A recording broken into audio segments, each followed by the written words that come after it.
love Cuphead. It's got a beautiful art style, energetic soundtrack, challenging yet mostly fair gameplay, and of course, great bosses. I mean, I hope they'd get that part right, since the entire game is effectively just boss fights connected by a hub world. But you see, these bosses aren't just good. Cuphead probably has the best boss lineup of any video game I've played. They're all creative, varied, and fun. For the most part. I probably would have made a list on them when the game came out had I not been on hiatus at the time. But with the new DLC that's come out, now's a perfect time to jump back in and rank all of the bosses, both for the base game and the DLC. Just a heads up, I'm only including required bosses, so things like the King's Leap and the secret boss won't be counted as they're optional, and I think they're too different from your standard Cuphead boss to be counted here. Also, just so we're clear, this list isn't about difficulty. It's based on how much I enjoyed each boss. I'm primarily going off my experience fighting them on the standard difficulty, but I have fought most of them on expert. Also, I'm not taking S ranks into consideration because I don't hate myself. Anyway, with those disclaimers out of the way, on to the list.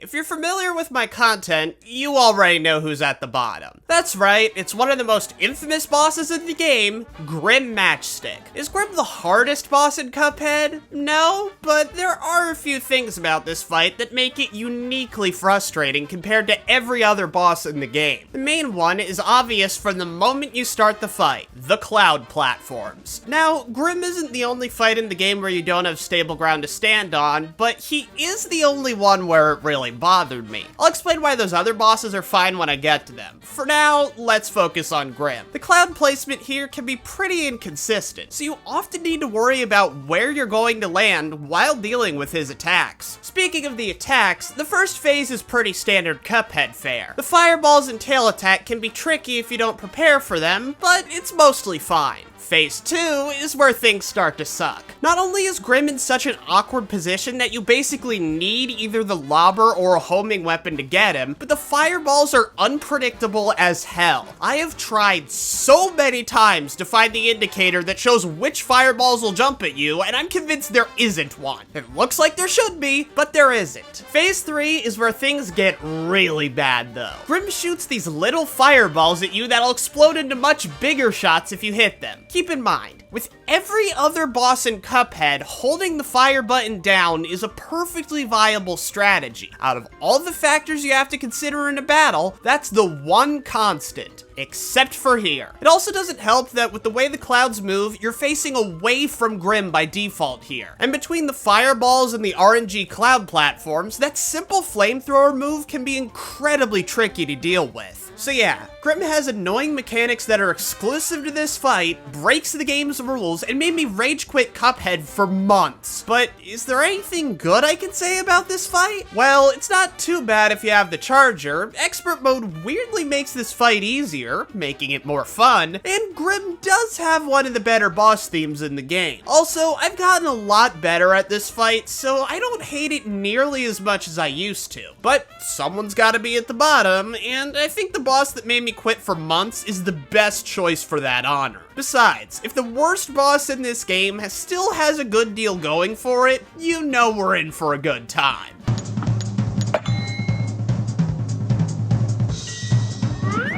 There's a lot of discourse in the Cuphead fandom about which bosses are the hardest of the bunch, and it's really interesting to see where people's views differ, as which bosses you find hard often depends on the weapons, trinkets, and strategies you use, as well as which difficulty you're on. That being said, this question does have an objectively correct answer, and it's Dr. KHAL'S robot. As opposed to Grim Matchstick, whose fight was full of ideas I hated, Dr. KHAL'S fight has plenty of ideas I like that are just taken way too far. The first phase is pretty unique. Basically, the robot has 3 weapons on its body, and you can take them out in any order you choose. However, you have to be careful about which one you pick, because while taking out a weapon will stop the attack it was performing, it'll replace it with a stronger attack. Once all 3 weapons have been destroyed, the boss's heart will appear. Take it out, and you're done with the first phase. Yeah, all of that was a lot. It was fun, a lot of skill and some strategy involved, but with how complex it was, that should have been the bulk of the fight. Instead, you're not even halfway done. The second phase just has you bombing the head as it flies around, and it mainly feels like it's there to give you time to breathe before the final phase. Speaking of which, this is the most brutal phase in all of Cuphead. Basically, Dr. Call will flood the screen with these small, tightly packed bullets that blend into the background if he's using the red diamond. That sounds bad enough, but the game clearly didn't think so, as it'll make you navigate around these big electrical walls while you're dodging all the bullets. Most excessive part of this phase, though, is the length. I'd honestly be fine with it if it was a quick desperation attack, but no, it's more than half the fight. More than half the fight forces you to dodge the most brutal attack in the game, and that's after you powered your way through an already unforgiving first phase. Honestly, it makes me sad that I had to put the fight this low, because I legitimately really liked the first phase. If the second phase were more substantial and the third phase was a lot shorter, this could have been a great fight. As is, though, it's one of the most infamous bosses in Cuphead for a very good reason.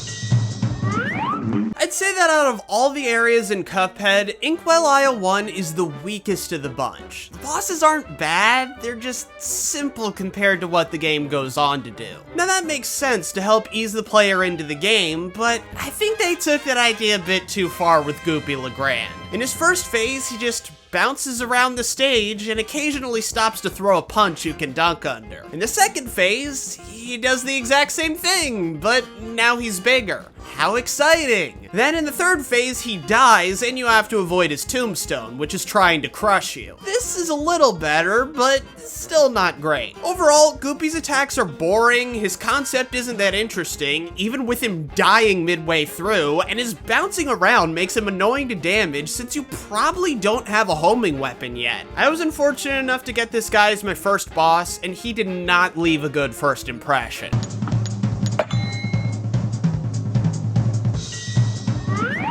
Oh, this one hurts. This one really hurts. The fight with King Dice is really cool, but for my own personal reasons, I just can't enjoy it. Let's start with the concept. This is probably the most unique fight in the game. Rather than fighting a single boss, you roll a dice and fight a couple of mini-bosses depending on what you roll. There's a total of 9 mini-bosses, and while a few can be frustrating, they're all fun, varied, look great, and fit the casino theme really well, even showing King Dice's involvement in a few of them. The King's Court is also my favorite boss theme in the base game. Okay, so that's what I like about this fight. What are my issues with it? Well, basically everything involving King Dice himself. My main issue is largely a me problem, but this is my list, so I think it's fair to bring up. I suck with this dice block. I can never get the timing right to save my life. I know what to do, but I always choke under the pressure. And as a result, I mostly just hope to get lucky with the bosses I face. Which, you know, is pretty freaking bad when there's a start over button right before the end, which I feel like I land on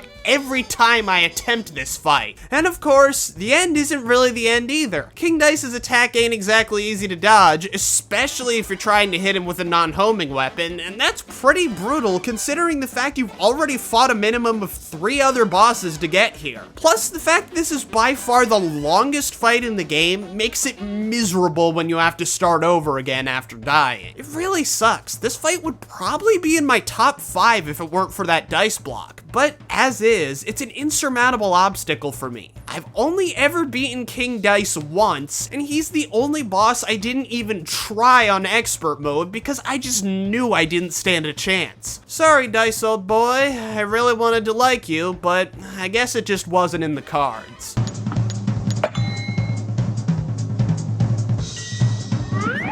Going back to the early game bosses, we have the Root Pack. Just like with Goopy and GRANDE, these guys can be the first boss you face in Cuphead. However, unlike Goopy, who was just kinda boring, these guys do a good job teaching you the basics of Cuphead. You start with a potato, then an onion, and finish off fighting a carrot, and the attacks you have to dodge get more complex as the fight goes on. The potato shoots dirt balls in a very predictable pattern that you can easily jump over. The onion cries, and its tears can fall in a number of places, and finally, the carrot has many flying carrots that follow you, but can be destroyed, as well as a psychic laser that can't be destroyed. Everything about this fight does a great job teaching the player how this game works, and the fact you're fighting a different vegetable with each phase does a lot to keep the visuals interesting, as opposed to the blandness of Goopy's fight. However, while this fight does a great job easing the player into things, that also means this fight is insanely easy, unless you do the secret phase, which is admittedly pretty challenging. Even with that though, there isn't a lot to keep you coming back to this fight once you have the basics down, except for easing you into things like expert mode and S ranks, but again, not much of a reason to come back after those either.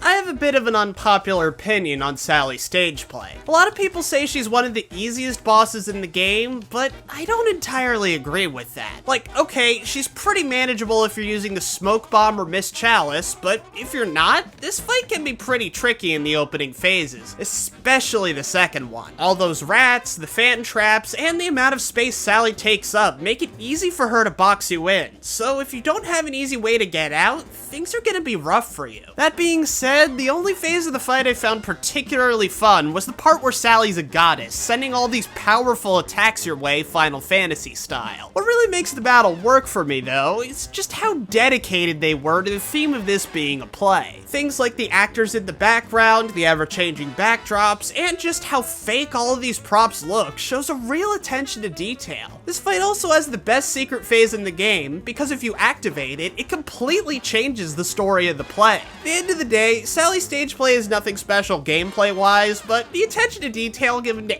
every visual element in this fight makes it a fun experience.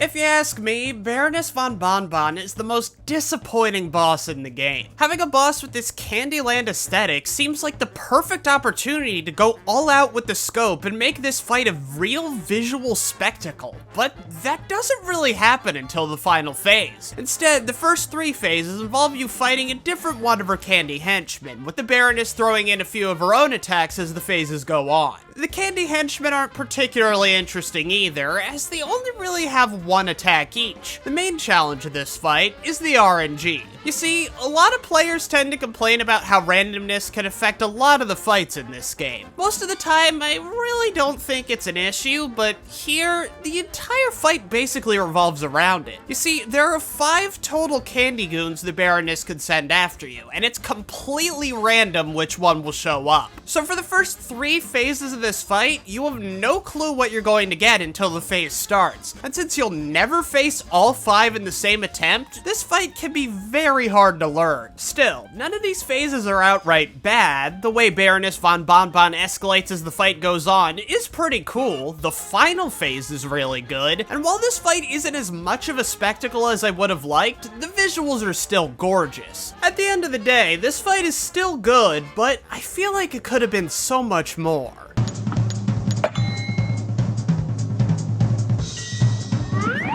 Speaking of introductory bosses, now it's time for the first airplane boss, HILDA BERG. Now, despite what I just implied there, HILDA is nowhere near as basic as the Root Pack or Goopy LeGrand. For starters, she probably has the weirdest design of any boss in this game. Like, what is she even supposed to be? The name is similar to Hindenburg, so that would imply she's a blimp, but she looks nothing like a blimp. She's shaped like a helicopter with a weather vane for a propeller and a pair of legs riding a unicycle, and she conjures up astral bodies and even becomes the moon at the end of the fight. There's gotta be some sort of deep symbolism here that I'm just not seeing. As for the fight itself, it's pretty solid. The phases with Hilda on her own are a bit basic to give you some breathing room between the constellations she summons and when she turns herself into a clockwork moon that spawns flying saucers. It all makes for a pretty fun fight. Nothing too special, but pretty good all around. One thing that's super weird about this fight though is the expert mode version. For some reason, it's one of the hardest fights in the entire game, despite being one of the easiest bosses normally.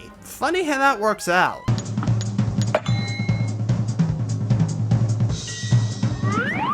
Oh look, another airplane boss. Right now you probably think I don't like the airplane bosses, but trust me, this is the last one you're gonna see for a while. They're very hit or miss like that. Of course, that's all relatively speaking. WALLY Warbles is still a good boss, he just feels a bit basic compared to a lot of the others. First phase is pretty standard, with him shooting eggs at you and making you avoid the baby birds, at least until he breaks out his feather attack, which is basically the attack from the end of Dr. KHAL'S fight, only actually fair instead of grossly excessive. The second phase has you maneuvering around his sun and the spiked eggs rotating around him, and the third phase forced me to learn that the plane has bombs you can use. Yeah, you can technically beat this part without the bombs, but it's pretty tricky. The attacks in all of these phases are pretty enjoyable and a good challenge for this point in the game. For whatever reason though, the theming in this fight feels pretty basic. Like, the game shows WALLY lives in a cuckoo clock at the beginning, but they don't really do anything with that idea. The fight's kind of all over the place, and not in an interesting way. The only thing that really stands out about it to me is how surprisingly violent it is. The baby birds have nails taped to their heads, WALLY falling out of his birdhouse is weirdly gruesome, and of course, the final phase is him being carried on a stretcher to the hospital, and the nurses start seasoning him after you beat him. Jeez, talk about malpractice. Overall, WALLY Warbles is a fun challenge so long as you know about the bombs and don't make the mistake of trying to beat him on expert mode.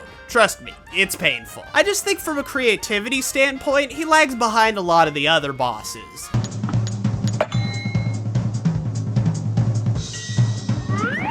Okay, so while the Root Pack did a good job teaching you how to play the game, CAGNEY Carnation is a good introduction to what a boss fight in this game is actually like. His first phase has a nice variety of attacks, and while most of them are easy to avoid, they all do different things, so you really need to pay attention to what's going on. His seed attack in particular is tricky to avoid and can flood the arena with enemies if you're not careful. Then his second phase takes a different approach. Now he only has one attack, and it's pretty predictable, but it's made harder to dodge because most of the ground isn't safe anymore, with the bottom layer completely covered in thorns and the platforms above being periodically ensnared in vines. And of course, there's that music. CAGNEY Carnation's boss theme, Floral Fury, seems to be the most popular boss theme in the game, and while it's not my personal favorite, it's definitely one of the better ones. It's got a lot of energy and really makes you feel like you're out in the jungle. Overall, CAGNEY Carnation is still kinda basic compared to a lot of the bosses that come after him, which is why he isn't any higher, but he's still a lot of fun.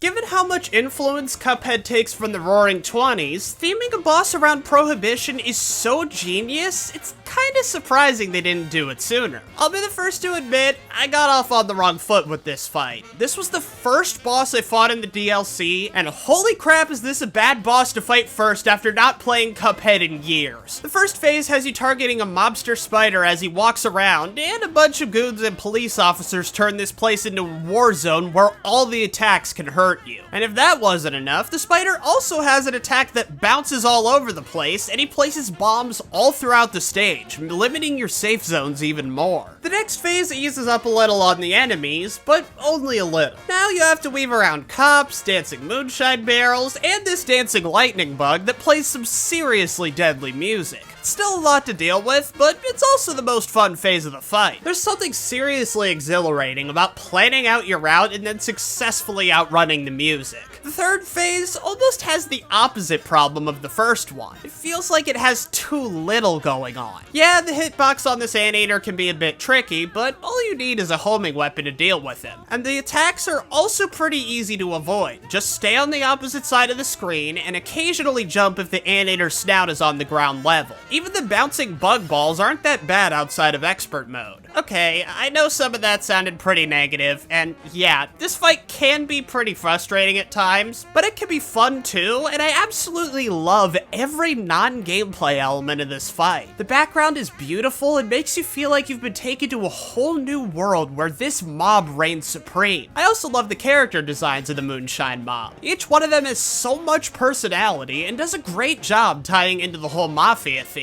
The boss theme is also one of the best in the game, made really special by the fact they brought the singer of the King Dice theme back to do the vocals. So overall, the Moonshine mob can be kind of irritating, but man do they have a lot of charm. Also, in case you're wondering about the fake knockout, I fell for it, but I realized what was going on in time to stop myself from dying, which I guess is the best possible experience you can have with it.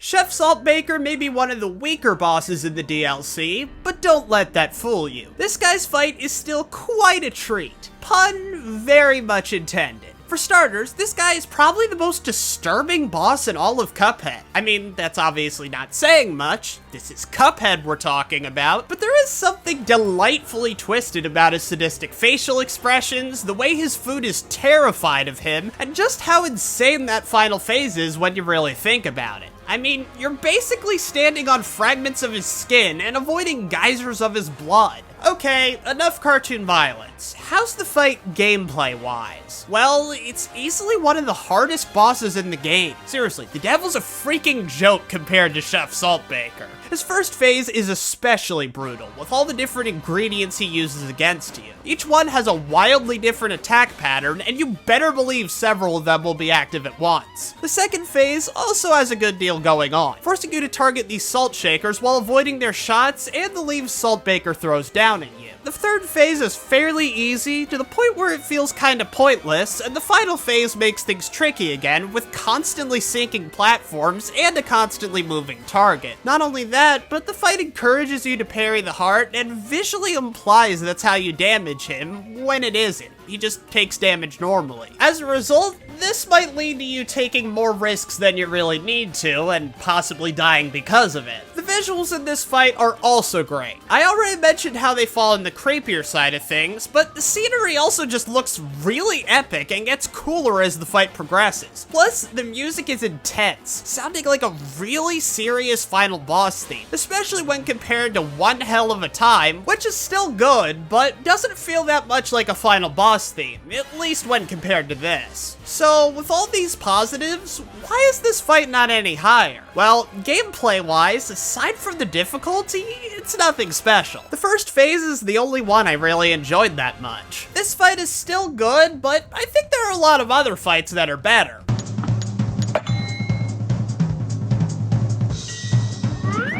Alright, time for my favorite boss from Area 1. RIBBY and CROAKS. Just an FYI, this is when things start getting really good. First thing I like about this fight is the setting. All the other fights in Area 1 felt pretty samey setting-wise, except HILDA BERG, who was just in the sky. RIBBY and CROAKS, meanwhile, are in this fancy nightclub patronized by flies, which adds a lot to the feel of this fight. As for the gameplay, it's pretty fun as well. The first phase has RIBBY launching a number of attacks, while CROAKS spits a couple of flies into the air that you'll have to contend with. RIBBY's attacks aren't too bad, but force you to stay on your toes, which is good because he uses the same attacks in the next phase. Only this time, CROAKS periodically turns into a fan and blows you towards RIBBY, forcing you to deal with the attacks while also worrying about your impaired movement. The best part, though, is phase 3, when RIBBY and CROAKS fuse to become a slot machine, as frogs are known to do. This forces you to pull their lever and deal with some pretty brutal attacks for an early game fight while you shoot at them. The variety, visual spectacle, and challenge that comes with these attacks makes this phase a lot of fun. Overall, this fight mixes cool theming with a decent amount of challenge and gives us the best boss in Area 1.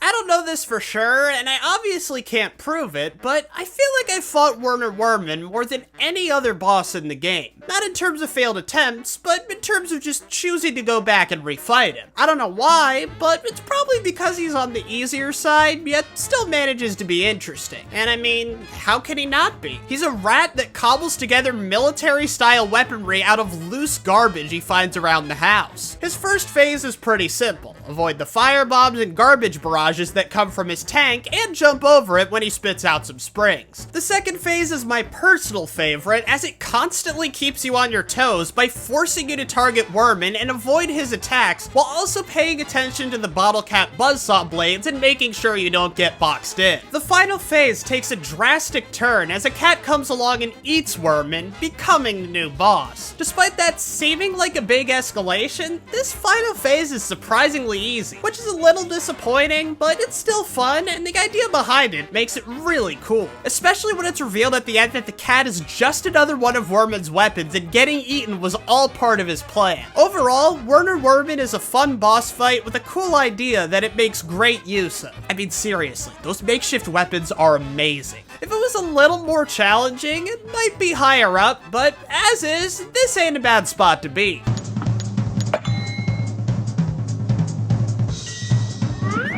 Okay, I feel like I'm really in the hot seat with this one. For those who don't know, HONEYBOTTOMS is probably the most widely hated boss in all of Cuphead, and she's almost in my top 10. Heck, almost in my top 5 among bosses in the base game. So I feel the need to play defense a bit here. Let's start with the obvious question. Why am I okay with the scrolling platforms in Rumor's fight, but hate them in Grimm's? Simply put, the platforms in Rumor's level are a lot more predictable. In Grimm's fight, you have to constantly pay attention to the platforms so you can make your next jump, while also dealing with Grimm's attacks. In Rumor's fight, the columns are pretty well defined, and you can mostly get by just jumping, except for the occasional instance where a platform is missing, in which case you have to jump to the next column. I also don't think this fight is as difficult as people say it is. It can be tricky, but it's nowhere near as bad as someone like Dr. Call or King Dice. The first phase is pretty basic, the attacks in the second phase can get a bit overwhelming, but you only ever have to deal with one at a time, and while people love to complain about the third phase, it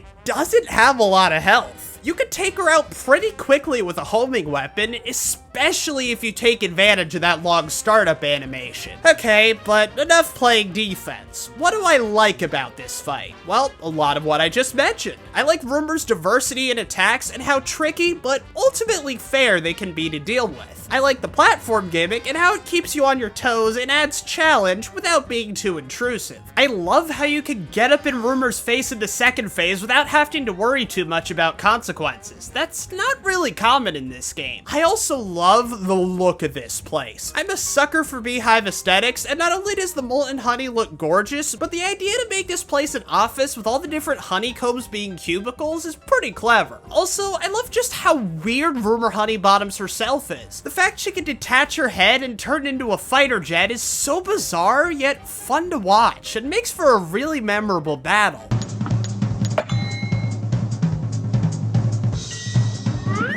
Glumstone the Giant is the first boss a lot of people faced in the DLC, and boy does he make a good first impression. For starters, the first phase is pure chaos, and I love it. You see, there are 5 different platforms that rise and fall at random, and you have to be careful about which one you're standing on. Stand too high up, and you'll get screwed when Glumstone summons a flock of geese, but standing on the ground isn't an option either, because the gnomes will act as makeshift spikes when you step on them. For the record, the spikes only pop up after a second or two, so you can touch the ground if things get dicey, you just can't stay there. On top of the floor gnomes, Glumstone has a bunch of other gnome henchmen that'll make life hell for you, as well as a cauldron attack in his mouth that's really fun to dodge. I'm not entirely sure why, I just think avoiding these smoke clouds and parrying the pink ones with Miss Chalice is really really satisfying. The third phase is a lot of fun too. You have to be careful about which platforms you stand on, and you can predict which ones will go under if you pay attention to the turkey legs Glumstone spits down into his stomach. Plus, the other attacks are enough to keep you on your toes without being too much. But you notice how I didn't mention the second phase? Yeah, that's because it's the biggest drawback of this fight. It's not awful or anything, but it's kind of frustrating and not particularly interesting. It's just two hand puppets bouncing a ball back and forth while a bunch of gnomes come flying out of the ground. Not only do the gnomes not give you that much time to react when they're under your feet, but the safest places to be standing to avoid the ball in this fight are deliberately covered up by the foreground so you can't see them coming at all. I get that it's to prevent you from abusing the safe zones, but it's not exactly fun to play. Still, the fact this fight is so high up despite a lackluster second phase is a real testament to how fun the other two phases are, especially the first one.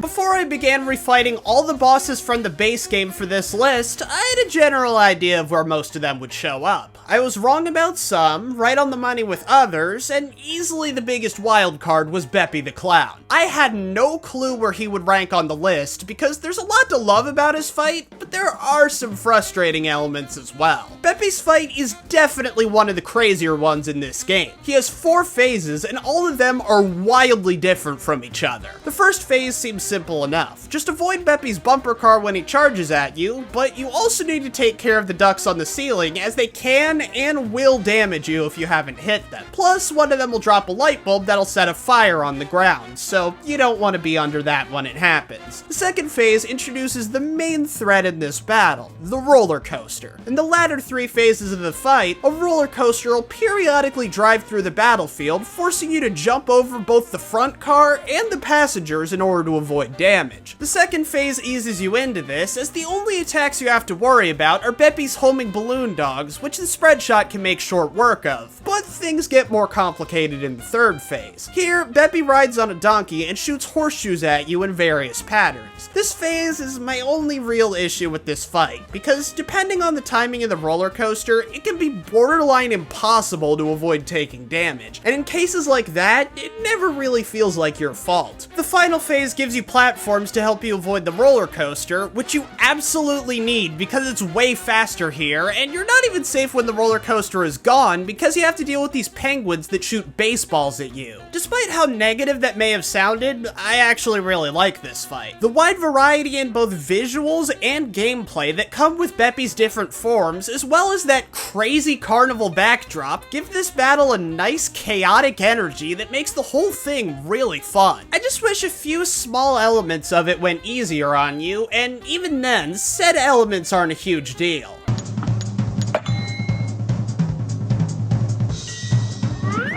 Want an idea of how much my opinions on Cuphead bosses can shift? Phantom Express used to be my favorite boss in the game. As you can see, it's fallen quite far from that title, but it's still really good. There's nothing in Cuphead quite like it. Once again, this is another boss fight where you have to worry about the ground you're standing on. The difference here is that it's a cart that you can move by parrying it. The fight revolves heavily around this gimmick, as with 2 of the phases, you have to move the cart to avoid their attacks, and even in the other 2 phases, the position of the cart is very important. There's just one problem. There are a ton of enemies dropping items on the levers to mess with the cart's position, sometimes moving you right into an attack. You can take care of those items by parrying them, but you have to be quick about it if you want to avoid damage. But okay, enough about the cart. What about the boss itself? Well, it's a lot of fun. Each phase feels new and different, and the fact you're making it further up the train until you fight the actual engine is really cool. I'll admit the blind ghost is a bit dull, but the other 3 are a lot of fun. The skeleton conductor keeps you guessing as to which car his head will pop out of, and while I do think it's annoying that the head does damage considering the positioning of everything in this phase of the fight, it's not that big of a deal. The electric lollipop things force you to move the cart quickly to avoid their attacks, while also dealing with homing enemies that'll drop an object that can mess with your cart once they're defeated. And then finally, the engine has you opening up its weak point to attack it while avoiding a hail of fire and bones coming out of its furnace. It's intense and really fun, especially with that weirdly epic entrance. Overall, a good concept and a mostly really fun execution makes this a great boss fight. Maybe not as great as I initially thought,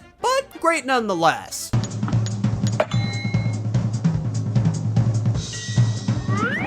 Mortimer Freeze was the boss they showed off to give people a preview of the DLC, and man was he a good choice. This fight is a visual spectacle and just really fun in general. The first phase has Mortimer flying around, throwing tarot cards at you, spawning in his weirdly adorable icicle henchman, and even hitting you with a freaking whale. As cool as all that sounds, this is actually the weakest part of the fight. Luckily, the other two phases make up for that. In the second phase, Mortimer summons a giant snow golem that can spawn swords in the ground, roll at you in a huge snowball form, and even turn into a refrigerator, forcing you to dodge ice cubes and flying popsicles. The ice cubes are especially fun to dodge, and the whole snowball form does a great job keeping you on your toes, especially since he can both run into you directly and jump over you, forcing you to pay attention to his tells. The final phase really cranks up the eye candy, having you fight a giant snowflake in the sky in front of an aurora borealis. On top of that, the attacks in this phase are fun to deal with, and having the platform spin around isn't nearly as annoying as you would think it'd be. I'll admit Mortimer Freeze can be a bit easy at times, but it's never to the point where it feels boring. Overall, when I heard about a fight with an ice cultist, this isn't what I was expecting, but I'm definitely not complaining.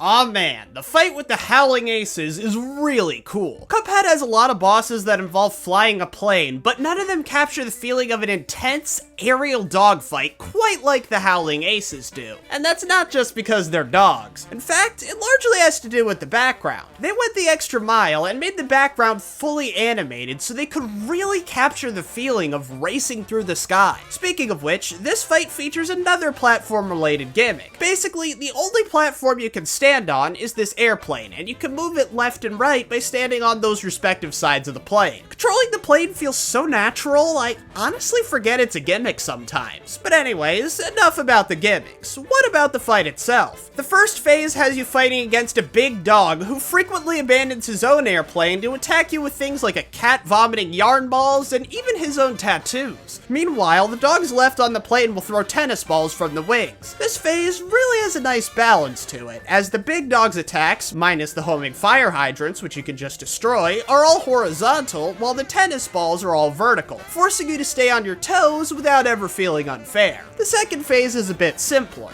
Think of it as the calm before the storm, if you will. You have a bunch of puppies in jetpacks circling around and shooting letters at you. One thing that's interesting about this phase is that if you're careful about the way you take out the puppies, you can trigger an alternate third phase. It's a nice reward for being careful, as the alternate phase is easier, but you also shouldn't do that because the regular version of the final phase is really cool. You've got the paws of this airship boxing you in, lasers shooting at you, and the captain doing everything she can to take you down.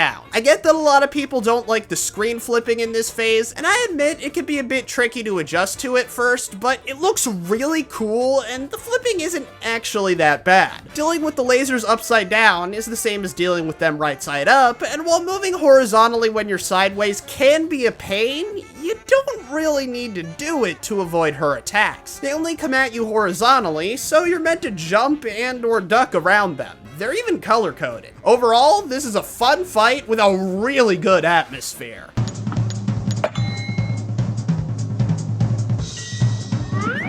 You know, with all these references to old cartoons, it might seem a bit odd that there isn't a take on Disney princesses here. That is until you remember that Captain Brineybbeard is basically a Disney princess with all the different animal buddies he calls to his aid. I know the same can be said about Calamaria, but come on, it's funnier with Brineybbeard. In all seriousness, the main thing I like about Captain Brineybbeard's fight is the sense of escalation that comes with it. It starts off with two simple attacks: a moving barrel that'll try to crush you whenever you're under it, and Captain Brineybbeard BRINEYBEARD shooting you with pellets from his octopus. Then he keeps those attacks, but also starts summoning animal buddies to help him, such as a bunch of bulldog fish that'll attack you from the front, a shark that'll try to bite you from the back, and a squid that'll shoot ink at you to impair your vision. Then, on top of all those attacks, his ship starts spitting cannonballs at you. If you think all that is too much to handle, well, don't worry, things get simplified a bit when the ship throws off its captain. Now, it'll shoot fireballs that travel in a tricky-to-dodge spinning motion and a laser that stays on screen for quite a while. However, despite BRINEYBEARD's animal buddies being nowhere to be found, you still need to deal with the barrel the entire time. Part of me wishes this fight had a bit more to it, like maybe a bit more visual flair, as it feels kind of basic in that department compared to other fights, but I feel like I'm just nitpicking at that point because this fight is a ton of fun. The way everything builds on itself is very satisfying and makes for a fun time.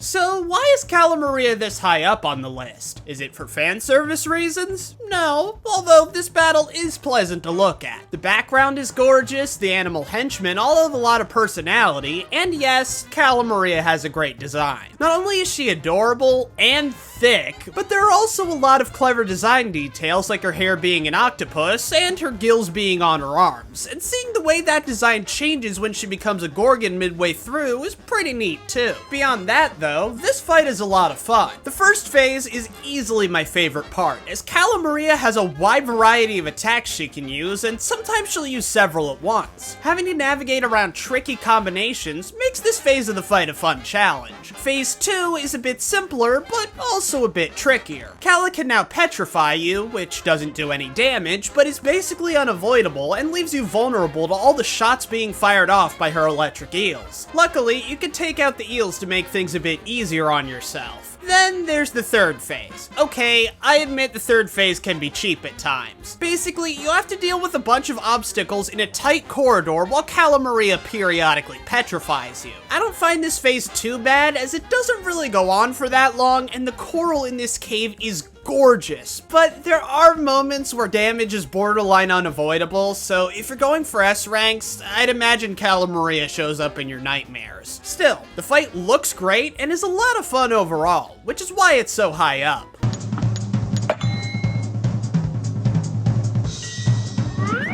In a fight against an all-powerful genie, the most important thing for the fight to do would be to take advantage of all the different ways said genie can bend reality to as well. And thankfully, Jimmy the Great does just that. In fact, he's the only boss in Cuphead who has 5 phases that all feel really distinct from each other. He starts off by using one of 3 different bullet hell attacks on you based on what's in his treasure chest. Then he turns into a bunch of pillars you have to shoot through to avoid being crushed. Then he hides out in a sarcophagus, spawning mummies and shooting his eyes at you just because he can. Then he creates a puppet clone of you that'll shoot at you alongside his hat. And finally, he grows giant and attacks you with laser beams from 3 different floating pyramids. All of these phases are really cool, and the ancient Egyptian motif does a great job making this fight feel cohesive. Speaking of Egyptian stuff, that background looks great and really adds to the feel of this fight. I know everyone was praising the stop-motion look of the King of Games castle in the DLC, and I think this background was a precursor to that with its 3D elements. All the different attacks and phases make for some fun variety, and they all manage to be challenging without feeling unfair. Plus, the fact you move so quickly between phases just adds to the fast-paced feeling in this fight. Overall, Jimmy the Great is a fun, challenging boss with a lot of variety.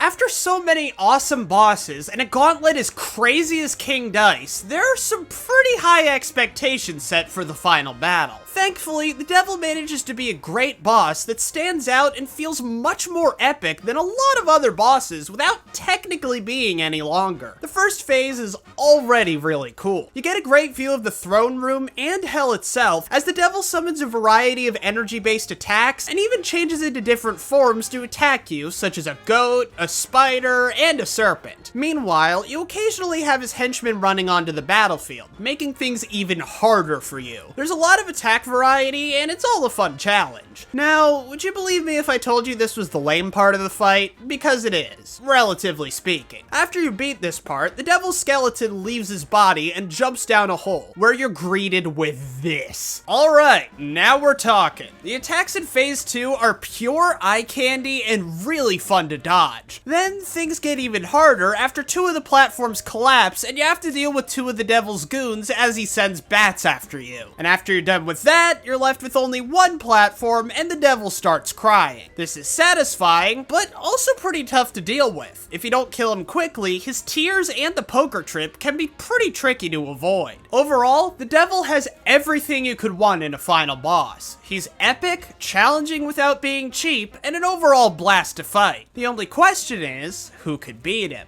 I mean, I guess you already know because of process of elimination and all that, but come on, bear with me here. We got 1 more entry to go.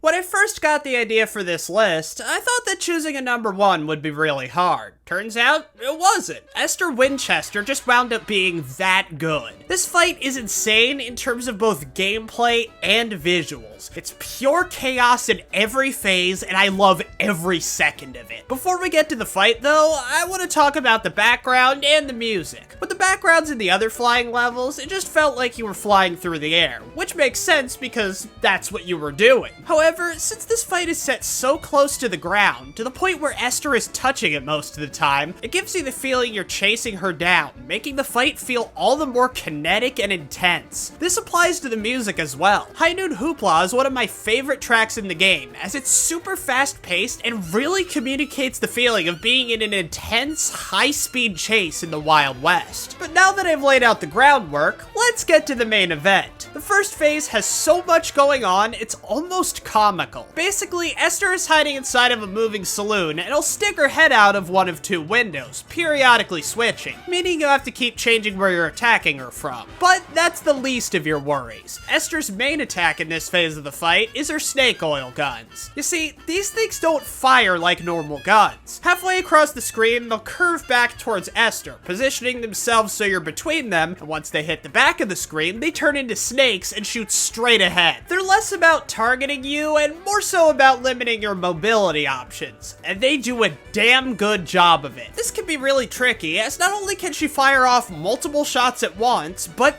they're not the only attack you have to deal with here. You also have to deal with flying cows shooting cactus balls at you, vultures dropping dynamite that explodes into a spread shot when it hits the ground, and Esther lassoing a cactus, making a large portion of the screen unusable while she's doing it. And that's just the first phase. The second phase is probably the easiest, but that's not saying much. Esther takes out a vacuum and begins sucking up a ton of money. Then, when she's done, she spits out a bunch of safes that fall down and send debris everywhere when they hit the ground. I think this phase is easier than the others because so long as you stay close to Esther, the attacks are pretty predictable when she's vacuuming stuff up. Still, just because the fight gives you a little breather does not mean things get boring. It's still very intense. When you beat this phase, Esther accidentally sucks herself up into her vacuum cleaner and gets turned into sausages. Despite that seemingly putting her at a disadvantage, this is actually the phase that gives me the most trouble. I'm pretty sure Esther is a smaller hitbox now. The snakes she spits out move fast and spin around, making them really tough to avoid, and you have to deal with all of this while avoiding flying cans of beans that'll block your way. Then there's the fourth phase. Esther turns into a can of sausages and shoots out spread shots of peppers. Oh yeah, and then there are the sausages. These 2 strings of sausages spread across the entire screen and frequently crisscross, forcing you to constantly watch them for openings while also dodging the peppers. It's rough, but God, is it exhilarating. Overall, Esther Winchester is an amazing boss. This fight fully embodies the feeling of a high-speed chase. The idea of this literal outlaw cowgirl hiding out in a moving saloon, using a huge vacuum cleaner to steal people's money, accidentally cooking herself alive, and still fighting you even after being packaged as a sausage dinner is as creatively insane as it is morbidly hilarious. But most importantly, the fight plays great. Every phase is fun fun and challenging in a new way without ever feeling unfair. All of this adds up to her being my favorite boss in the game. I am Defoffalizer, and what's your favorite Cuphead boss? Did the DLC live up to the hype? On a scale from yes to very, how busted is the crack shot? Let me know in the comments below, and be sure to check out my other videos. Also, a big shout out to my patrons. If you want your name shown at the end of my videos, or you want to see my videos a day early, consider supporting me there. See you in the next video.